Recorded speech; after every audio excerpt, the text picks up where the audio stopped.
Shalom, bien-aimés dans le Seigneur, que le Seigneur vous bénisse. Je suis tellement heureux de vous retrouver ce jour afin que nous partagions la parole du Seigneur ensemble. Que Dieu vous bénisse dans les réseaux sociaux, d'où que vous nous suiviez, dans vos demeures, dans votre lieu de travail ou bien où que ce soit.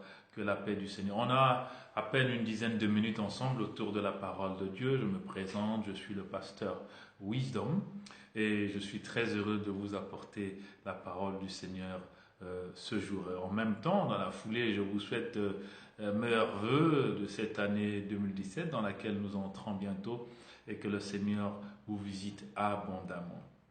J'aimerais qu'on prie maintenant. Éternel des armées, je te remercie. Maintenant, je prie pour tous tes enfants qui vont nous suivre à cet instant pendant ce moment de partage. Je sais que tu as un message pour chacun d'eux. Je te demande de parler à chacun d'eux. Au nom puissant de Jésus, que ta puissance se manifeste à travers ce partage. Au nom de Jésus, nous avons prié et nous disons Amen. Voilà, que Dieu vous bénisse, que la main du Seigneur soit sur vous. Alors, nous sommes en train de parler de la foi. À l'Assemblée Vent de la Restauration, nous sommes ici installés en France, précisément dans la ville de Nantes. Alors, à l'Assemblée Vent de la Restauration, cette période, notamment ce mois de janvier, nous allons vraiment essayer de nous baser sur la foi et on va chercher à savoir, à écouter ce que le Seigneur va nous dire sur la foi. Et quand on parle de la foi, le contraire de la foi, c'est le découragement. Pourquoi est-ce que tu es découragé?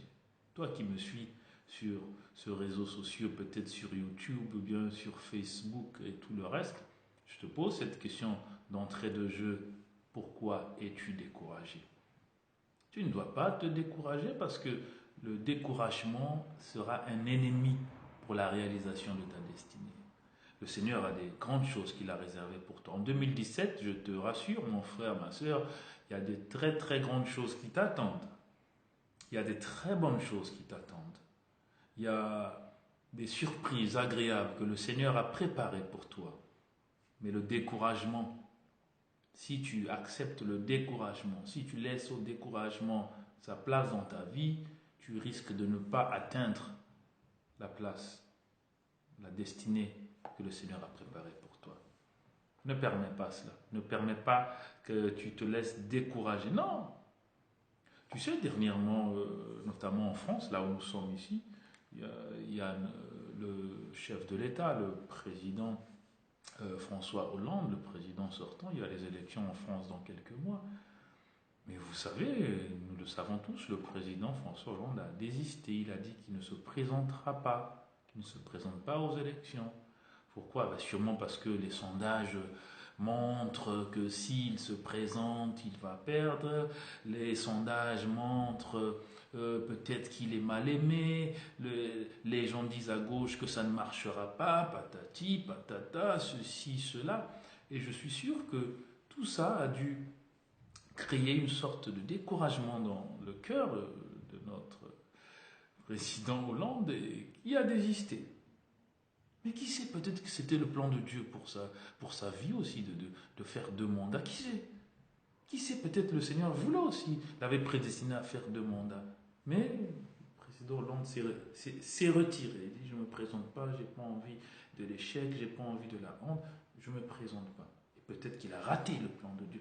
Pour descendre, des fois, toi et moi, il y a des places que Dieu a réservées pour nous. Et à cause de certains échecs, certaines moqueries, certaines critiques, à cause de certains événements, frustration, tu es découragé, tu dis non, je ne fais plus, je n'irai plus, j'abandonne. Si tu permets au découragement de s'installer dans ta vie, tu risques de rater des grandes choses que Dieu a préparées pour toi dans cette année 2017. Oui, il y a des grandes choses pour toi. Ça, je te le rassure de la part du Seigneur. Il y a des grandes choses. Quel que soit ton découragement, tu me diras, pasteur, tu ne connais pas mon histoire, tu ne sais pas combien de fois j'ai été déçu dans les fiançailles, combien de fois j'ai été déçu dans mon mariage, dans les mariages, tu ne sais pas ça fait combien de temps que je cherche du boulot, tu ne sais pas ceci, tu ne sais pas le genre de maladie qu'on m'a détecté, tu ne sais pas. Oui, peut-être, mais ne permets pas au découragement. Quand tu installes le découragement dans ta vie, mon frère, ma soeur, tu risques de rater. Il y a des grandes choses. 2017, prépare-toi à voir ce que tu n'as jamais vu. Prépare-toi à toucher ce que tu n'as jamais touché. Prépare-toi à expérimenter ce que tu n'as jamais expérimenté. Ne permets pas au découragement de s'installer dans ta vie. Alléluia. 1 Pierre 5, verset 8 et le verset 9. 1 Pierre, chapitre 5, verset 8 et verset 9. Le Seigneur parlait à travers l'apôtre. Il a dit, au verset 8, « Soyez sobres, veillez. Votre adversaire, le diable, il rôde comme un lion rugissant. Il cherche à te dévorer. Le diable rôde, il est là tous les jours en train de te rappeler dans tes pensées. Même dans tes rêves, il te dit que ça ne marchera pas. Le diable, il rôde. Il est tout le temps derrière toi. Il est tout le temps derrière nous. Essayez de nous rappeler que les choses ne marcheront pas. Les carottes sont cuites. C'est terminé. Tu ne peux pas guérir. Oh, cette maladie. Le diable te dit, tu n'auras jamais d'enfant. Regarde, tu es trop vieille, tu es trop vieux. Regarde, le médecin dit ceci, cela. Regarde, il rôde. Il est là toujours. Ne permets pas au diable de s'installer dans ta vie comme ça. Ta vie n'est pas un jardin. Non, ta vie n'est pas le jardin du diable. Il rôde. Il veut te décourager. Il veut te dire, ouais, mais 2016, là, tu n'as rien vu. 2017, tu ne verras rien, t'inquiète pas. Tu ne dois pas accepter cela. N'accepte pas cela. 1 Pierre 5, verset 8. Et là, je lis maintenant le 9. La Bible dit quoi? Que résistez-lui avec une foi ferme. Tu dois être ferme. Tu ne dois pas avoir une foi ordinaire. Lorsque tu as une foi ordinaire, eh bien, tu seras victime. Et souvent, nous les chrétiens, si tu es un chrétien et tu as une foi ordinaire, eh bien, ta foi ne tiendra pas lorsque les conflits viendront, lorsque les déceptions viendront, lorsque les chutes viendront, lorsqu'on va t'attaquer, lorsque tu vas te faire trahir. Tu vas te faire trahir par les gens en qui tu croyais, ceux que tu pensais qui t'aimaient parce que tu les aimais. Lorsque les choses seront le contraire de ce que tu attends, si tu as une foi ordinaire, mais tu ne peux pas tenir dans la marche chrétienne, tu ne peux pas tenir dans ta marche avec le Seigneur, tu ne peux pas tenir dans la réalisation de tes projets, tu ne peux pas tenir même dans la construction de ta famille, de ton foyer. Le Seigneur insiste, il dit que pour résister au diable, il ne faut pas seulement avoir une foi ordinaire, non, ta foi, elle doit être ferme. Une foi ferme. Tu ne dois pas, je disais au dernier culte que nous avons eu à notre assemblée vent de la restauration, j'avais dit que tu ne dois pas tolérer le découragement dans ta vie. Aucun de nous ne tolérons les insectes. Hein?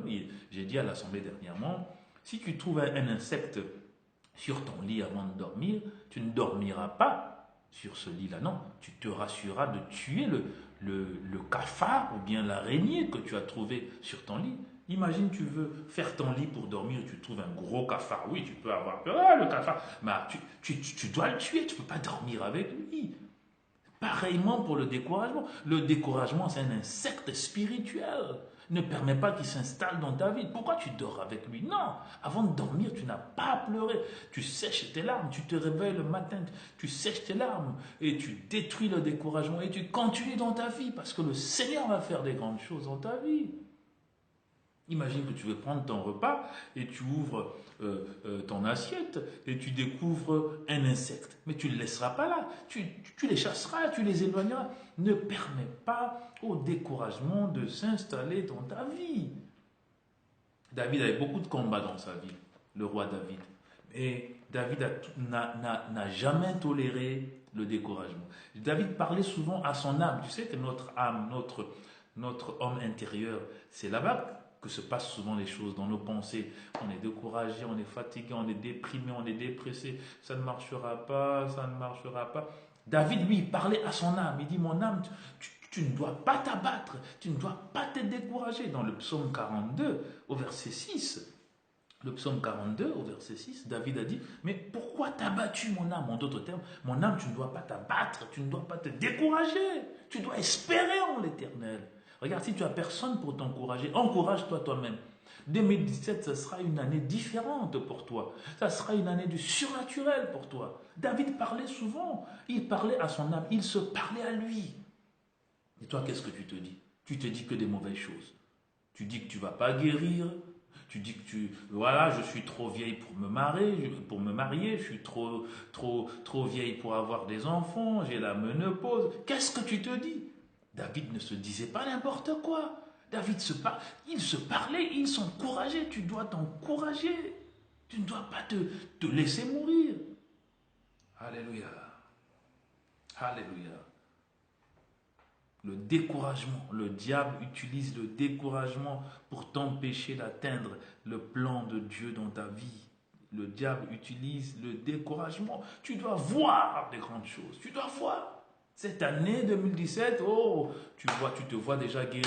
Tu vois déjà tes enfants à côté de toi. Tu vois déjà ton mari à côté de toi. Tu te vois dans ce voyage. Tu te vois en train de servir le Seigneur. Tu te vois en train de marcher dans l'intégrité, dans la sanctification. Tu te vois en train de chercher la face de l'Éternel. Vois cela. Parle-toi. Parle à ton être. Vois ces choses. Et comme je disais dernièrement, tu ne peux que prendre ce que tu vois.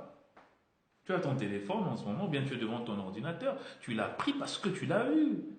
Tu prends ce que tu vois. Mais qu'est-ce que tu vois cette année? Tu vois la mort prématurée? Tu vois la tristesse? Tu vois la séparation de ton mari, de tes enfants? Non, tu ne dois pas voir ces choses-là. Tu dois rejeter ces choses-là. Alléluia. Dans Genèse, chapitre 13, verset 14, le Seigneur était en train d'enseigner à Abraham le fait de voir des bonnes choses, le fait de s'encourager. Genèse chapitre 13, verset 14, l'Éternel dit à Abraham, après que Lot se fut séparé de lui, Abraham, lève tes yeux du lieu où tu es et regarde le nord, le midi, l'orient, l'occident, car tout ce que tu vois, je te le donnerai, tout ce que tu vois. Je te pose la question, mon frère, ma soeur, toi qui me regardes, qu'est-ce que tu vois pour cette année? Qu'est-ce que tu vois? Tu vois la crise, les choses ne marchent pas, c'est la galère, il n'y a pas de chose, il n'y a pas de travail, c'est le chaud. Qu'est-ce que tu vois? Tu dois voir des grandes choses, tu dois voir des bonnes choses, tu dois croire que le Seigneur est capable. Tu ne dois pas accepter le découragement, n'accepte pas ça, n'accepte pas ça. Le découragement sera un obstacle dans ta marche chrétienne. Tu verras que tu vas te refroidir même dans ta vie de prière, dans ta quête de la face de l'Éternel, dans ta recherche de la face de l'Éternel. Tu ne dois pas te décourager, n'accepte pas ça. Qu'est-ce que tu vois?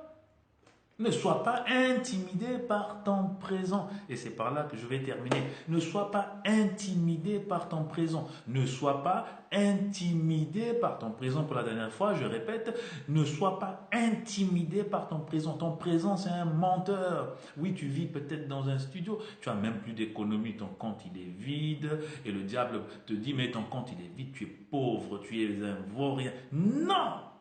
Ton présent est un menteur des fois, parce que tu ne dois pas marcher par rapport à ce que tu vois, nous dit la Bible. Tu dois marcher par rapport à ce que tu crois. Qu'est-ce que tu crois?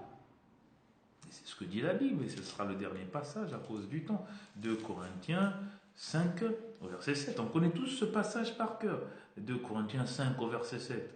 Car nous marchons par la foi et non par la vue. Ne sois pas intimidé par la vue.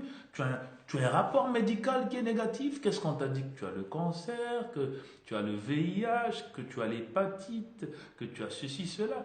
Mais ne sois pas intimidé par le présent. Ne sois pas intimidé par le présent. Crois et vois déjà des grandes choses. Vois-toi déjà guéri. Vois-toi en train de servir le Seigneur. Vois-toi en train d'effectuer ce voyage. Le découragement, c'est un ennemi de ta destinée. Alléluia. Je vais prier pour toi maintenant. Avant que je prie pour toi, j'aimerais juste te rappeler que tu peux me contacter, tu as besoin de la prière, tu peux nous contacter par téléphone au 06 pour ceux qui sont à l'extérieur de la France, au plus 33 6 67 44 29 45. 0033 6 67 44 29 45, tu peux nous joindre. Et n'oublie pas que ce dimanche 8 janvier, on aura un grand culte à la salle du 8 mai, ici en France, à Nantes. Je vous donnerai les détails. Ou bien si tu as besoin de détails, tu peux nous joindre au numéro que je viens de donner, plus 33 6 67 44 29 45. Je donnerai les détails au courant de la semaine. Le 8 janvier 2017, on va commencer nos activités Vente de la Restauration. Tous les dimanches à partir de 15h30, nous sommes dans la salle du 8 mai. Je vous donnerai les détails de la salle et comment s'y rendre. Et ce mois, ici à Vente de la Restauration, ça sera le mois de la foi, un mois qu'on a déclaré les choses peuvent encore changer. Ça, c'est le mois, c'est la déclaration du mois à l'église Vent de la Restauration. Les choses peuvent encore changer. J'aimerais que tu le dises avec moi. Les choses peuvent encore changer. Et notre année, Vent de la Restauration 2017, c'est l'année d'un nouveau départ. L'année d'un nouveau départ. Pour toi, je sais que ça sera le cas, un nouveau départ. Je te rappelle aussi que nous aurons 21 jours de jeûne et de prière au Vent de la Restauration à partir du 9 janvier jusqu'au 29 janvier, 21 jours. Nous prierons tous les dimanches justement à 15h30, toujours à la même salle du 8 mai. Et il faut avoir au moins 1 heure de prière en privé chez toi ou bien pendant ta pause. Et avant de dormir, pour ceux qui jeûneront avec nous, vous pouvez m'appeler au numéro que je vous ai donné tout à l'heure. On fera la prière par téléphone.